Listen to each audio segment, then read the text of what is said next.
ভোটের দিন বিভিন্ন বিধানসভা কেন্দ্রে নজরে এলো প্রার্থীদের ভিন্ন ছবি। সাধারণ সঙ্গে লাইনে দাঁড়িয়ে ভোটদান থেকে শুরু করে বুথে গিয়ে জনসংযোগ সব মিলিয়ে জমে উঠেছিল গণতন্ত্রের উৎসব। নৈহাটি বিধানসভা কেন্দ্রে তৃণমূল প্রার্থী সনদ দে সাধারণ মানুষের সঙ্গে লাইনে দাঁড়িয়ে সপরিবারে নিজের ভোট দেন। নৈহাটি কেন্দ্রের দেউলপাড়া ২ নম্বর পাম্প হাউসে ১৫১ নম্বর বুথে পরিবারের সদস্যদের নিয়ে ভোট দেন তিনি। ভোটারদের সঙ্গে এক সারিতে দাঁড়িয়ে তিনি বার্তা দেন তিনি মানুষেরই একজন এবং দেশের রাজনীতিতে কংগ্রেসের ভূমিকা মানুষ জানেন। আমার নৈহাটিতে ২১০টা বুথ, ২১২টা বুথ, প্রত্যেকটা বুথে খুব শান্তিপূর্ণভাবে ভোট হচ্ছে। প্রায় ৫০% ভোট হয়ে গেছে এই ১২টার মধ্যে। না, নৈহাটির কোথাও কোনো ঝামেলা কার সাথে হবে, নেই তো কেউ থাকলে আগের থেকে মার্জিন আমার অনেক বাড়বে। যে মার্জিন ছিল আগে ৪৯,২৭৭, সেই মার্জিনকে ছাপিয়ে যাবে। আপনি এর আগে বাই ইলেকশনে ক্যান্ডিডেট ছিলেন না, এবছর মেইন এর ক্যান্ডিডেট। হ্যাঁ, কি অনুভূতি অ্যাকচুয়ালি যে মানুষগুলো ভোট দিতে পারলো না এই নির্বাচনে, বিজেপির ওই এসআইআর ফেসআইআর করে যে মানুষগুলো ভোট দিতে পারলো না, তাদের পক্ষে আমি ভোট দিলাম। আর বহিরাগত হানাদারদের বিরুদ্ধে ভোট দেওয়া হলো।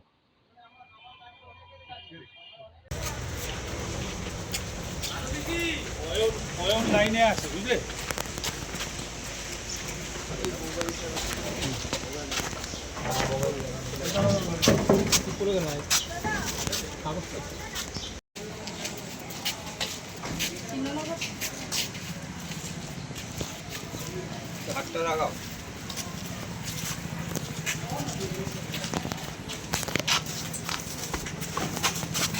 আর কত ছবি তুলবি মজা, একটু একটু একটু একটু একটু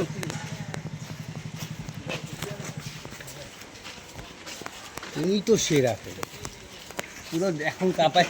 নির্বাচন কমিশনের যে ব্যবস্থা গ্রহণ করে, যাতে আমরা সবাই খুব খুশি হয়েছি যে আমরা আজকে অন্যবার যেভাবে ভোট হয় তার চেয়ে অনেক সুন্দরভাবে ভোট হচ্ছে। প্রতিটা মানুষ ভোট দেওয়ার পর বলতে বলতে যাচ্ছে যে অনেক দিন বাদে আমরা সুন্দরভাবে ভোট দিতে পারলাম। আমিও প্রার্থী হিসেবে খুব খুশি হয়েছি যে আমরা বিভিন্ন জায়গায় যে ঘুরলাম, দেখলাম মানুষ লাইন দিয়ে ভোট দিচ্ছে।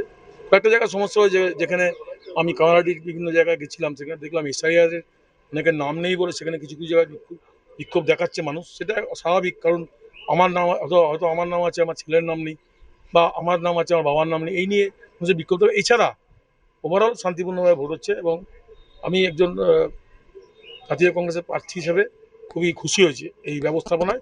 এটা অস্বীকার করার কোনো জায়গা নেই। জাতীয় কংগ্রেস তো একটা পুরনো ঐতিহাসিক একটা দল, এবছর পশ্চিমবাংলার বিধানসভাতে কি আশা করছেন তার রাজ্যে? পশ্চিমবাংলার বিধানসভা, বিশেষ করে কংগ্রেসের একটা ঐতিহ্যপূর্ণ দল, যেটা ১৪০ বছরের দল, দীর্ঘ ৭০ বছর ইংরেজের বিরুদ্ধে লড়াই করেছে, দীর্ঘ ৫০ বছর ভারতবর্ষে ক্ষমতায় ছিল, রেকর্ড, সারা পৃথিবীর বুকে রেকর্ড, এখনো পর্যন্ত আমরা মূল বিরোধী শক্তি।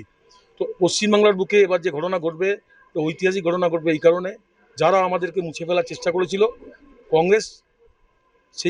কংগ্রেসকে মুছে ফেলার চেষ্টা করেছিল, কংগ্রেসকে সঙ্গে নিয়ে ক্ষমতায় এসে তারা আজকে বুঝতে পারবে কংগ্রেস কোন শক্তি, এবং কংগ্রেস একটা বিরাট শক্তি নিয়ে আসবে এবং একটা ডিসাইডিং ফ্যাক্টর হবে বলে আমি মনে করছি না পশ্চিমবাংলার বুকে। এদিকে দিনের শেষে বরানগর বিধানসভা কেন্দ্রে সিপিআইএম প্রার্থী সায়নদীপ বেলঘরিয়া আনন্দম ক্লাবের ভোট কেন্দ্রে ভোট দিতে এসে খোশ মেজাজে ছোলা ভাজা খান। তিনি বলেন নির্বাচন সুষ্ঠুভাবে হয়েছে এবং তিনি জয়ের ব্যাপারে আশাবাদী। মজার ছলে জানান জয়ের পর সকলকে ছোলা ভাজা ও মুড়ি খাওয়াবেন।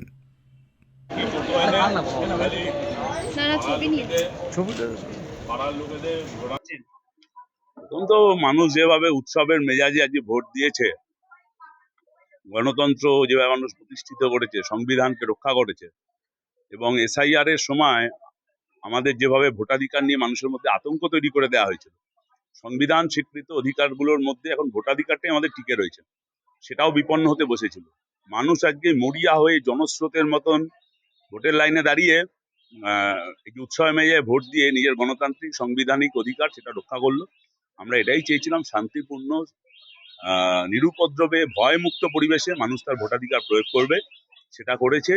আর এই উৎসবের মেজাজ একটু খাওয়া দাওয়া হচ্ছে, ছোলা খাচ্ছি। রেজাল্টের পরও আমি আশা করি সবাইকে ছোলা খাওয়াতে পারবো, প্রোটিন হবে, শরীরে বল হবে। ছোলা খুব স্বাস্থ্যকর খাবার। ভোটের পর সবার জন্য ছোলা ভাজার অ্যারেঞ্জমেন্ট থাকবে। তাহলে কি অনুব্রত মণ্ডল নকুলদা না, রাখবেন আমি ওইসব অনুব্রত মণ্ডলের সঙ্গে আমার তুলনা করবেন না। মানুষ তো অনুব্রত মণ্ডলদের বিরুদ্ধেই বিক্ষুব্ধ হয়ে এই ভোট দিয়েছেন। আমি বললাম ছোলা খুব স্বাস্থ্যকর খাবার, সেই ভোটে জিতে সবাই মিলে আমরা ছোলা ভাগ করে খাবো। উৎসবে তো একটা কিছু, এই যে উৎসব মানুষ অংশগ্রহণ করলেন গণতন্ত্র উৎসবে, সেই আনন্দ উৎসবে তো একটু খাওয়া দাওয়া হয়। আমাদের খুব সামর্থ্য বেশি নেই, তাই আমাদের স্বল্প সামর্থ্য সবাইকে মিলিয়ে আমরা ছোলা ভাগ করে, তার সঙ্গে মুড়ি থাকতে পারে, ছোলা মুড়ি ভাগ করে সবাই মিলে খাবো।